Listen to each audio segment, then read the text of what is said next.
BCB পরিচালক M Nazmul ইসলামের দিন শেষ কোয়াবের বাংলাদেশ। কোয়াব কিন্তু নাজমুল ইসলামের বিপক্ষে কঠিন সিদ্ধান্ত নিয়ে নিল। এই নাজমুল ইসলামকে আপনারা সবাই চিনেন, উনি কিন্তু তামিম ইকবালকে ভারতের দালাল বলেছিলেন। হ্যাঁ, এই বিসিবি পরিচালকই তামিম ইকবালকে আসলে ভারতের দালাল বলেছিলেন। এখন কিন্তু ওনার বিপক্ষে কোয়াব কঠিন সিদ্ধান্ত নিল এবং জানিয়ে দিল কালকে বিপিএল ম্যাচ শুরু হওয়ার আগে যদি এই নাজমুল ইসলাম আসলে সবার কাছে ক্ষমা না চায় এবং বিসিবি থেকে পদত্যাগ না করে, তাহলে কিন্তু কোয়াব বাংলাদেশে যে বিপিএলটা হবে সেইখানে অংশগ্রহণ করবে না এবং আরো যে লিগগুলো আছে কোথাও তারা কিন্তু অংশগ্রহণ করবেন না, এমনটা কিন্তু জানানো হচ্ছে। তো কি বলা হচ্ছে আমি আপনাদেরকে সম্পূর্ণ পড়ে শোনাচ্ছি। বিসিবি পরিচালক এম নাজমুল ইসলাম কাল বিপিএল এর ম্যাচের আগে পদত্যাগ না করলে সব ধরনের খেলা এবং লিগ বর্জনের ঘোষণা কোয়াবের। কোয়াব কিন্তু বর্তমানে বাংলাদেশের যে ক্রিকেটটা আছে সেটাকে আসলে মেনটেন করে সব ধরনের সমস্যা বা অসুবিধা সুবিধা যা আছে সবকিছু কিন্তু কোয়াবের দ্বারাই আসলে হয় এবং কোয়াব কিন্তু খুব স্ট্রং একটা সংগঠন বাংলাদেশের মধ্যে, সেটা আমরা জানি ক্রিকেটের জন্য আর কি।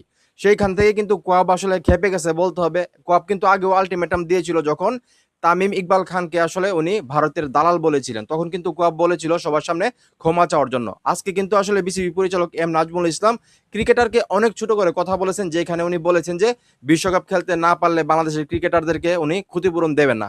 এরপরে আরো অনেক কথা বলেছেন, যেখানে উনি বলেছিলেন যে ক্রিকেটাররা যখন খারাপ খেলে, তারা যখন হারে, তখন যে টাকা পয়সা আমরা তাদের দলে খরচ করি সেই টাকাগুলো কি আমরা ফেরত চাই। মানে এইভাবে অনেক কথা বলেছেন উনি, যেগুলো আসলে অনেকের ভালো লাগছে, অনেকের খারাপ লাগছে, কিন্তু দিন শেষে কিন্তু যে খেলোয়াড়রা আছে তাদের জন্য এটা আসলে সম্মানকর নয় বা অসম্মানজনক আমার কাছে যেটা মনে হলো।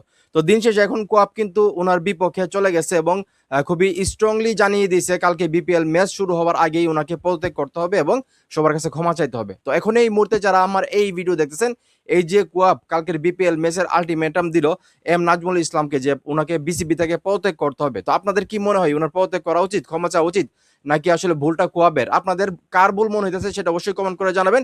ভিডিওটা ভালো লাগলে অবশ্যই শেয়ার করবেন।